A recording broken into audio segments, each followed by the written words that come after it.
Great, thank you. Good evening. My name is Mike Wickers, Mayor of Cottonwood Heights, and today is Tuesday, September 10th, 2024, and this is the Cottonwood Heights City Council Business Meeting. The first item on our agenda this evening is a Pledge of Allegiance, and our Records, Culture, and HR Department Director Paula Melgar is going to lead us into this. And before she does that, I just want to recognize Paula for her many years of service to this city. How long has it been, Paula? 8 years of it being invested into bettering Cottonwood Heights, and we are extremely grateful for her as she's made a decision to leave the city. But thank you, Paula.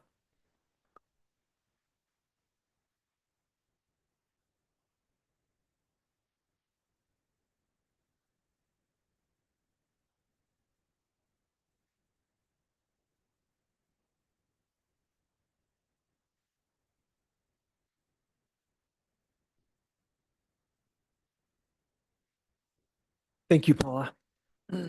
Item 3 on our agenda is a citizen comment period. This is a time for citizens to address the council with whatever matters they desire. Each speaker will have 3 minutes to speak. After the 3 minutes, you'll have 5 seconds if needed to wrap up before we'll ask you to please wrap up. Please review the public comment procedure on the last page of the agenda. If you haven't already filled out a comment card, please do so and hand it to a staff member. When making comments, we request that you speak into the microphone so that your name can be recorded and that you avoid insulting language or comments. The audience should also avoid expressions of support or disagreement. Council's here to listen, but you shouldn't expect to engage in a back and forth. If you do have questions, staff will respond to you within a few business days. The first comment card I have for this evening is Sejong Lee. And hopefully, Sejong, you'll let me know if I said that incorrectly. Oh, good. Thank you. Thanks for coming, Sejong. Thank you for letting me speak here. So my name is Hejong Lee. I live about like 300 yards that way-ish. So I'll just get started. I have a prepared thing. So hello, everybody. I am here today to ask the city to enforce its zoning laws in prohibiting short-term rentals in our neighborhood. The neighborhood is recently finished, recently like a couple of years, but recently for me, and is mostly filled with people who moved in with the hopes of making this a home for their existing, new, and future families. I represent one of those families. My wife and I, just last week, or just a few weeks ago, had a daughter after years of trying, and prior to that, we had purchased and been deeply involved with building the home in which we now live. With the expectation that we would raise our daughter and potentially more children in this home and neighborhood. We envisioned a neighborhood with kind neighbors and children playing freely outside in relative safety. However, a couple of our neighbors have decided to try to profit from their homes in complete disregard of their neighbors' welfare and applicable zoning laws, which unequivocally prohibit short-term rentals in our neighborhood.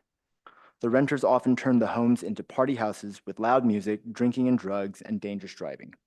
These are renters who have zero respect or regard for the residents. Trash is often strewn about. It's not infrequent we see a car we've never seen before turning quickly into our small cul-de-sac at speeds at which they have no business driving. It seems to me only a matter of time before someone gets hurt. Municipal codes are only as effective as they are enforced. The ability to enforce these codes are severely impaired given the unreasonable, burdensome criteria and methods required for the gathering of evidence to enforce these codes. The people who rent these homes will be clearly coached to not reveal the nature of their stay.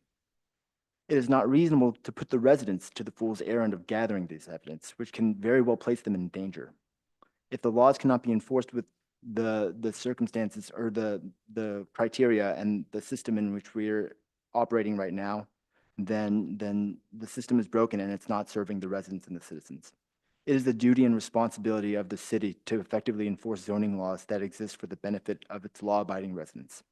I ask you to do so for all the families in our neighborhood. Thank you. Thank you. Matt, how do you pronounce his name? Sejong. Is that better? Thank you. Appreciate your comments. The next comment card I have is for Nikki Balt.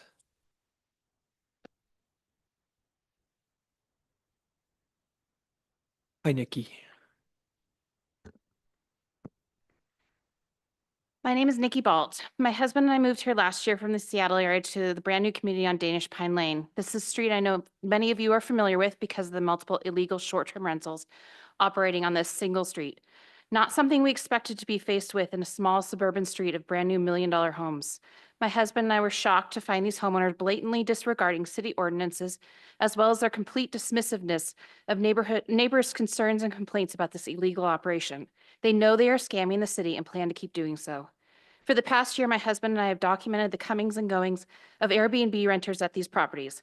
We send photos of cars, license plates, and descriptions of rental groups to Officer Wendell of the code enforcement team. She has done her best to make contact with each group of renters to investigate their purpose and length of stay at the homes. Unfortunately, both homes have found multiple ways to work around the municipal codes and scam the system. First, they require renters to sign fraudulent 30-day rental contracts, so they appear to be meeting the city's requirements for rentals of no less than 30 days. The parties involved all understand that the home will not be used for 30 days because on Airbnb, they're only renting and paying for an average of 3 to 8 days. Additionally, these contracts are not tied to specific calendar dates, but groupings of weeks. For example, when I confronted the homeowner of one of these properties about renters who overlapped a 30-day period, he said that the first set of renters was his late June, early July renters, and the second set of renters was his late July, early August renters. With no specific dates on the contract, he could make it appear that 30-day periods are never crossing over. Finally, the homeowners and hosts have coached the renters to not speak to neighbors or law enforcement regarding the length of their stay. If renters do not go on record that they are only there for a few days, the homeowners and hosts can keep up the scam that they're operating according to municipal codes. An instance that this happened last week when Officer Wendell went to one of the properties and saw a car in the garage before the garage door closed. When she rang the front door, doorbell, no one would answer the door. The renters knew that law enforcement was outside and they chose not to respond. The past few months, we've witnessed groups of over 25 people staying in these homes, visitors staying elsewhere coming for large gatherings at these homes, which leads to our street being littered with an excessive number of cars, garbage, and noise. Reckless driving of these individuals, including an instance where my 19-year-old son was almost hit by a car of teenagers leaving one of these gatherings, kids climbing up the retaining walls in the backyard of one of these properties, and to top it off, the current renters at the property across the street from me smoking marijuana on the driveway of the Airbnb at the end of our cul-de-sac. Our street and neighbors is tired of this revolving door of illegal guests disturbing our daily lives. We don't know who these people are and what trouble could arise in the short time that they are in our neighborhood.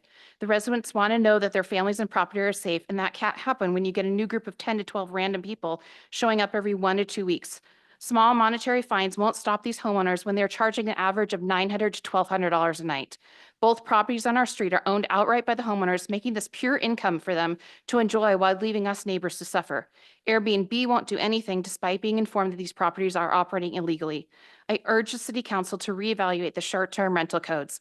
I understand your hands are tied at the state level, but there are plenty of other codes and regulations the city can change or add to make it more difficult for these shady homeowners. Thank you, Nikki. Thank you. Appreciate your comments. Joel Hochhalter. I'm going to let you tell me, Joel. Oh, good. Hi, Joel. Hi, Joel Hochhalter. I'm also live on Danish Pine. This is the second time I've commented, but this time I chose to kind of take a different route, and that's point out the financial loss to the city by allowing these illegal Airbnbs. I put a little bit of time into this, and I have a copy of the outline if anybody would like to have it. I've outlined a clear and pressing issue regarding the financial impact of illegal short-term rentals in Cottonwood Heights. My point to also highlight feasible solutions, underscore the importance of government accountability. I do want to say that I personally did not invest over $1 million to live next door to Motel 6. Here's a summary with some strategic recommendations for addressing the situation. The current situation, currently, with some research, there's 100 to 120 legally operated short-term rentals in Cottonwood Heights. Illegally operated short-term rentals are 400 to 500. Estimated loss of property tax, with long, extensive conversations with the Property Tax Division of Salt Lake County. All the ones that we could find operating as short-term rentals all enjoy the 45% discount of primary residence discount, which is about $8,500 per resident times 500. You can do the math. The city gets, I believe, about 14% of the property tax. It's in excess of $500,000 to the budget. Gone. That's just 1 year. There is challenges, lack of zoning enforcement, enforcement difficulty, and all the additional fees that are difficult to track. Bed tax, these people aren't paying state tax. We know they're not paying internal revenue tax. There are solutions. Even at one of your planning meetings, I listened to the committee talk about the software. Host compliance, Hamari STR, Zen City, GovOS, all used by the city of Salt Lake, the city of Park City, Moab, Snowbird, multiple areas around here that have been tremendously successful in eliminating the short-term rental issue. There are legal and ethical obligations of public trust and accountability. The city has an obligation to enforce rules that are on the books. It's just what we deserve as citizens, is to get that done. Recommendations: adopt and implement some software, integrate some systems, strengthen enforcement, develop a compliance team, revise and enforce zoning laws, create meaningful zoning regulations, public consultations, get out and talk to these people that have to live around all these folks that we don't know, that are racing up and down the streets and having 30 and 40 people in a home that we have no idea who they are. I've personally spent hours picking up trash. Improve public communication and awareness. Send it to the public, let them know who they are. Again, I urge you, there is a legal and ethical accountability for the city to enforce what's on the books, and I ask you to do so. Thank you, Joel. Did you have a name of that software, did you say? Could you leave that with I us? can leave. I got 8 copies if Great. you want them. Perfect. Thank you. Who wants them? Yeah, I'll take one. The next comment I have is for Runar Bowman. I can pronounce that, Runar. I got that one down.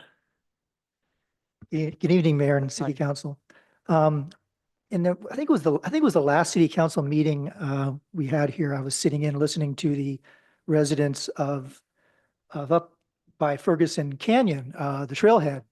And there was numerous people speaking about their experiences with the crowds up there and what's going on at the trailhead and all. And I can sympathize. I can understand what their concerns are. I live next to a ward. My property line's right up against this ward, and I have a similar situation. People, for whatever reason, just drive onto the property, drive around, and then go back the way they came. And they do this all day, all year round, all hours a day. It's just a magnet for people to show up and do weird stuff. And that's okay. That comes with the territory. I bought the property and I'm fine with it. I understand.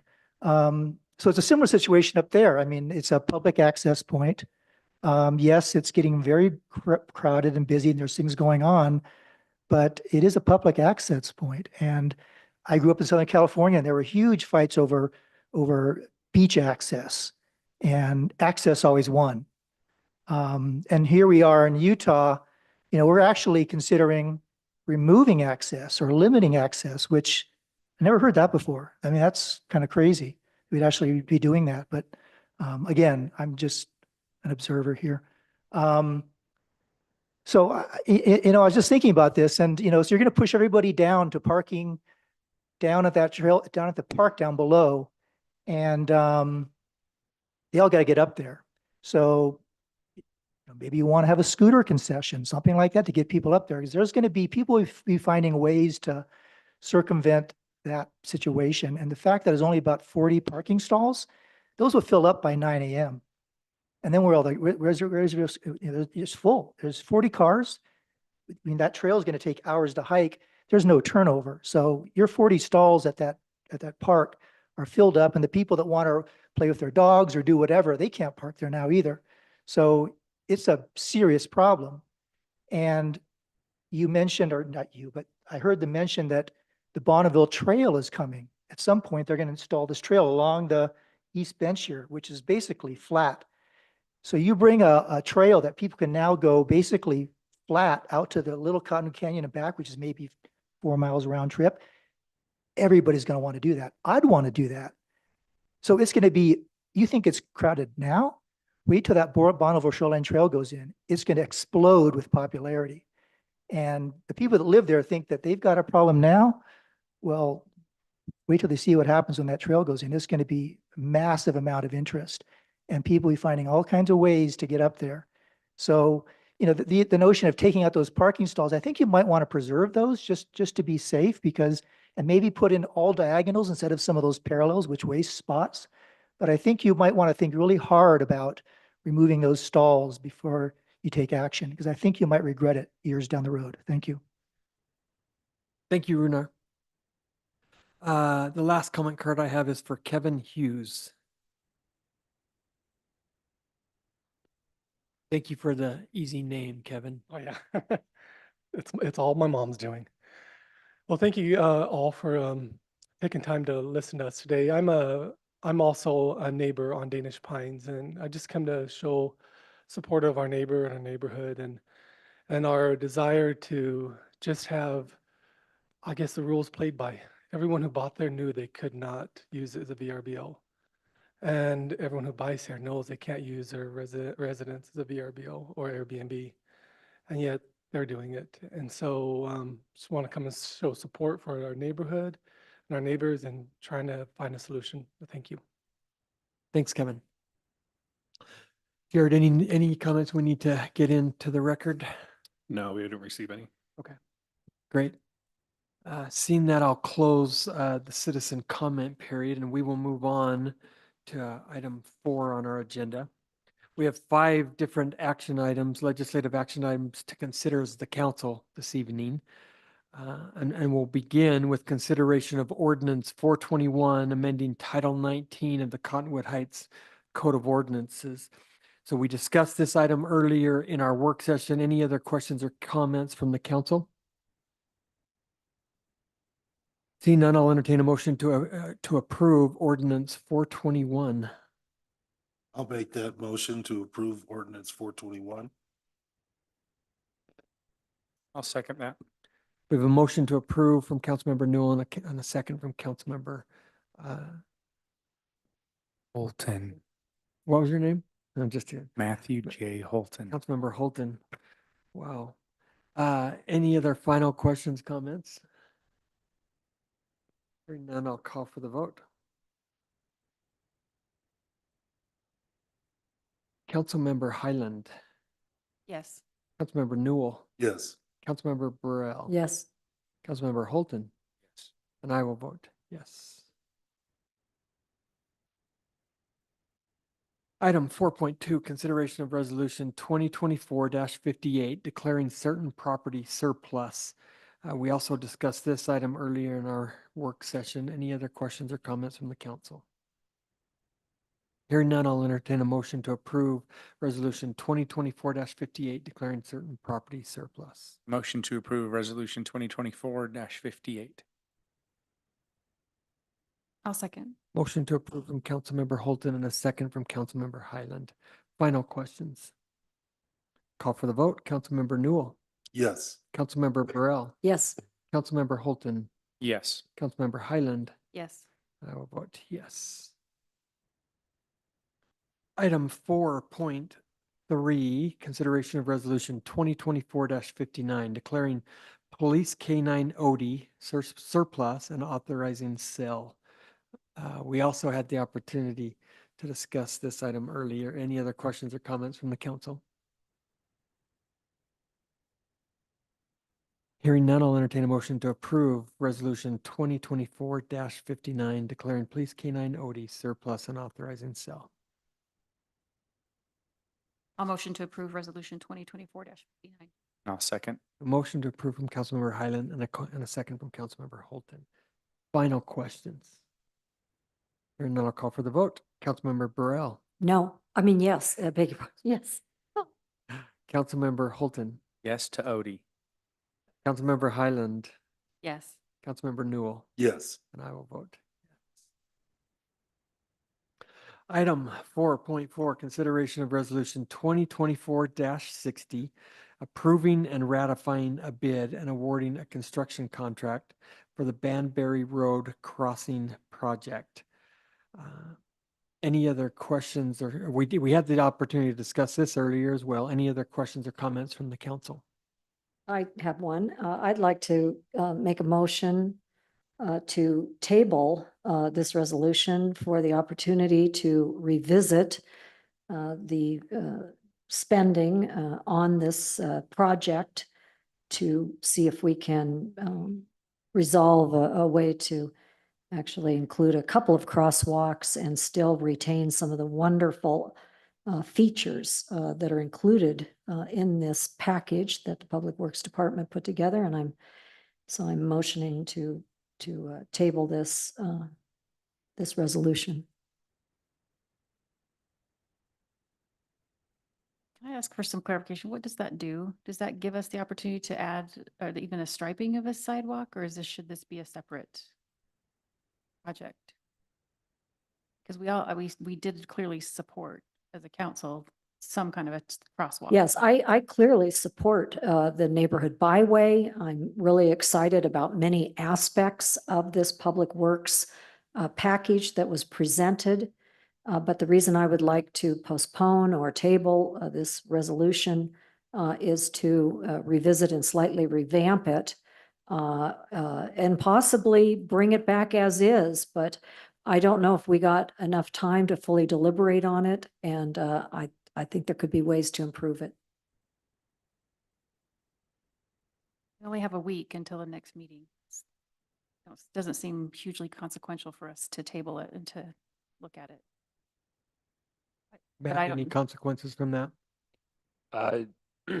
Excuse me, no, as far as fiscal consequences or anything of that nature, no, I don't see any. I just don't know the direction between here and next week, what you would like to see different, as opposed to we come back and discuss it next week at greater length and decide on a different direction, in which case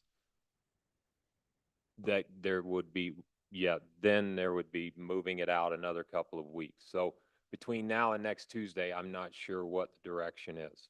But as far as fiscally, any issues there? No. As far as contractually, no. Does the contract include a start time on the, It will, yes, we'll, Do we know when that is? there's a time frame. this fall still? Yeah, the contractor was gonna start on Monday of next week, so it will obviously put that schedule off. But like I said, I just don't know what to do between now and next week. It's gonna be different. Let's see if we have a second for Councilmember Burrell's motion.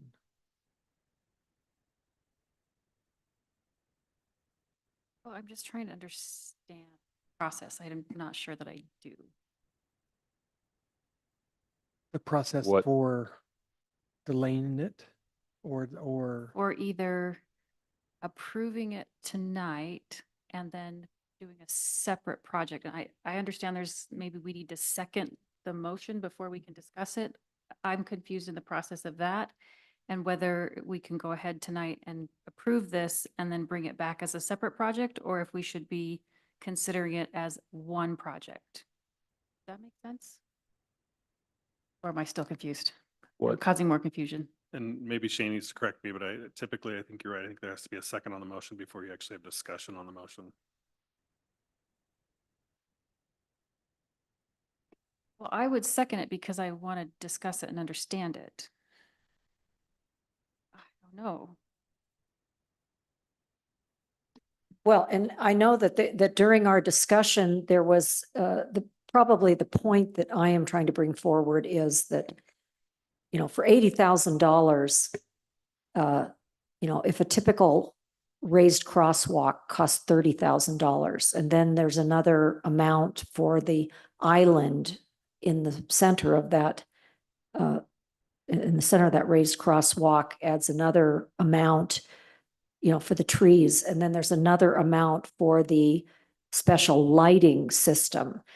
I think that the opportunity that I see is that in an area where cars are supposed to be driving 25 miles an hour, I would like to see the MUTCD or where we are getting the criteria that it's necessary to have a flashing light in a place where we should be doing all we can to bring drivers to a 25-mile-an-hour speed limit, in which case a flashing light should not be necessary, especially with a raised crosswalk.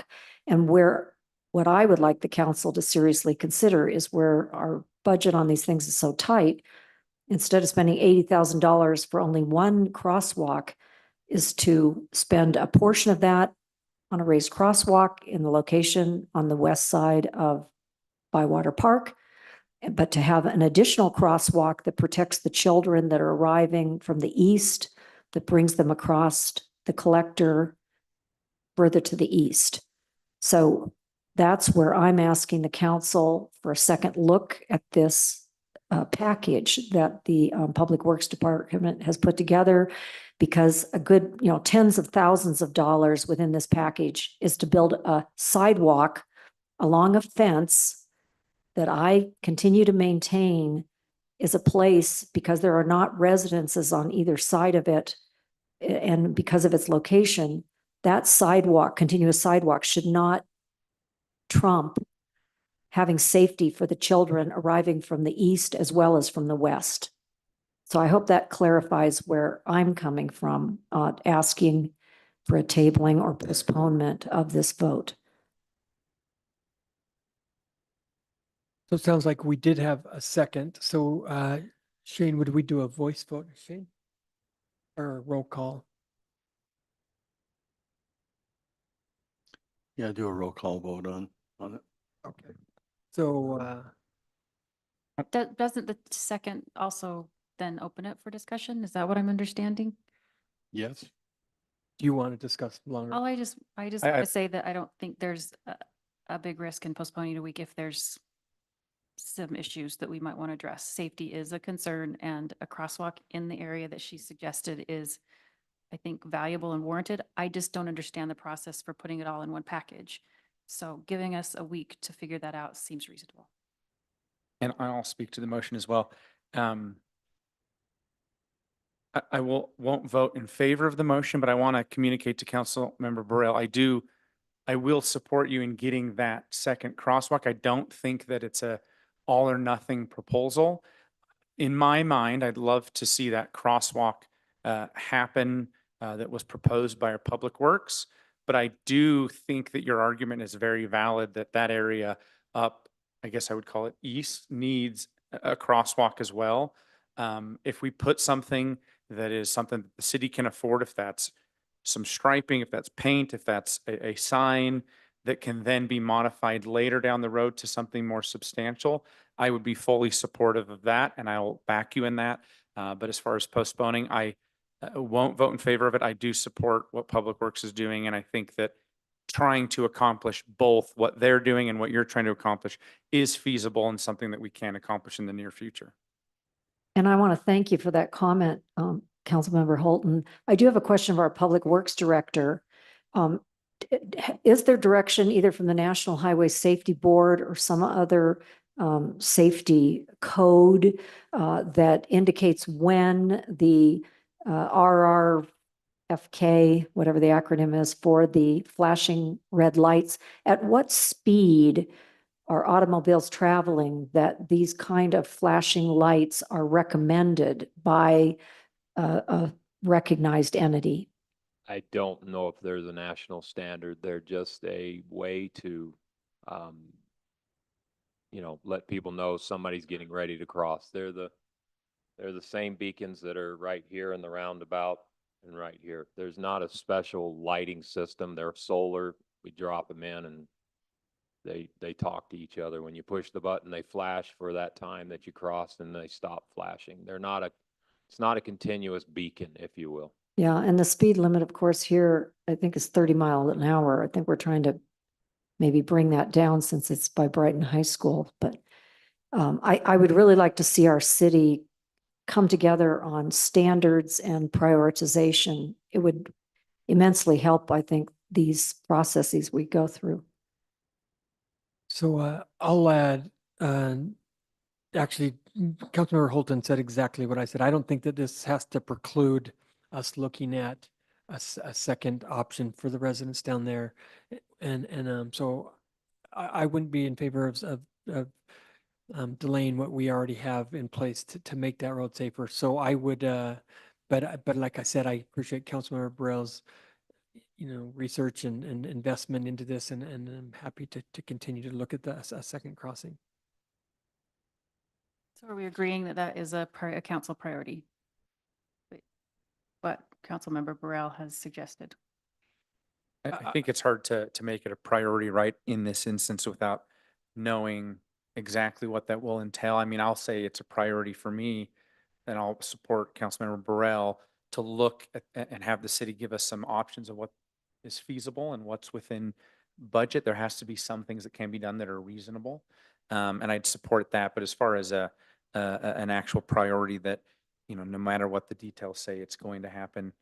I think it's a priority that we look into it for sure. And One of the reasons that the raised crosswalk works where it's planned is there's a vacant lot that won't be developed with a park on the other side.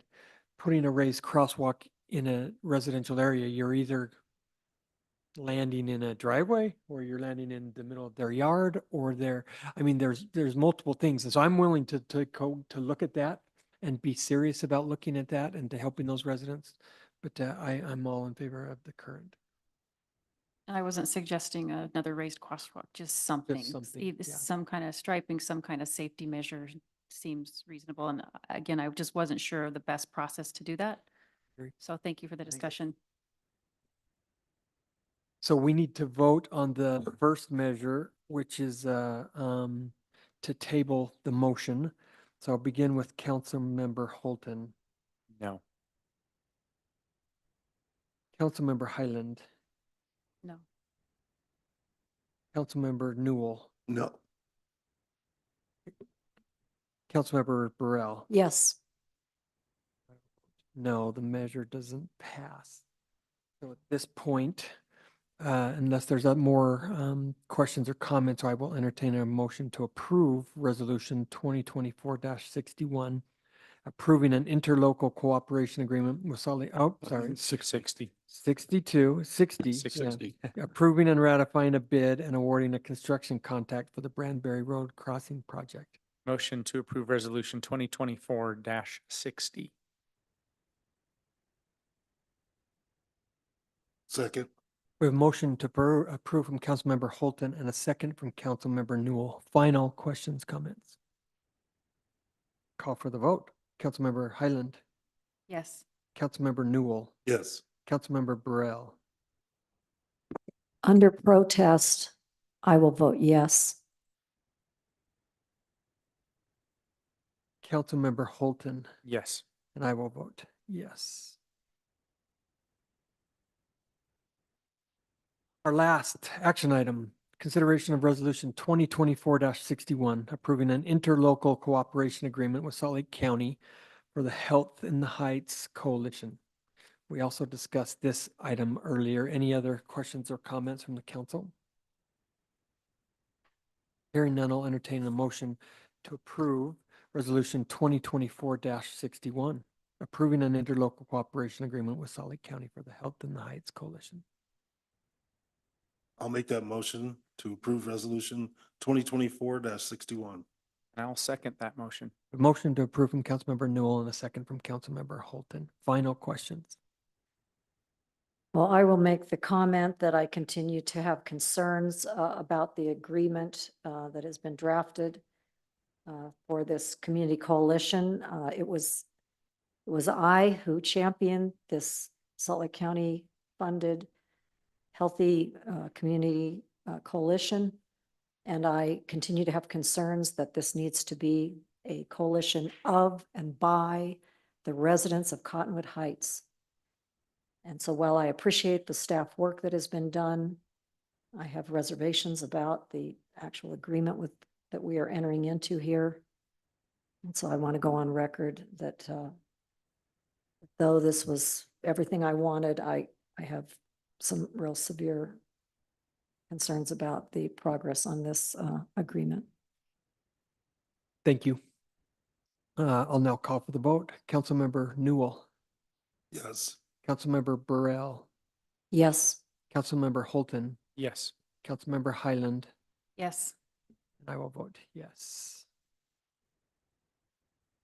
The last item on our agenda for this evening and you deserve some kudos, Renard and Mike, for staying around and being here, is the approval of the consent calendar, which is the minutes of the city council work session and city council business meetings for August 6th and 20th. Could I get a motion to approve the consent calendar? Motion to approve the consent calendar. I'll second. Motion to approve in second. All in favor, say aye. Aye. Aye. Any opposed? I'll entertain a motion to adjourn. Motion to adjourn. Oh, am I supposed to second that? Yes. I second that. All in favor, say aye. Aye. Aye. We are adjourned. Thank you.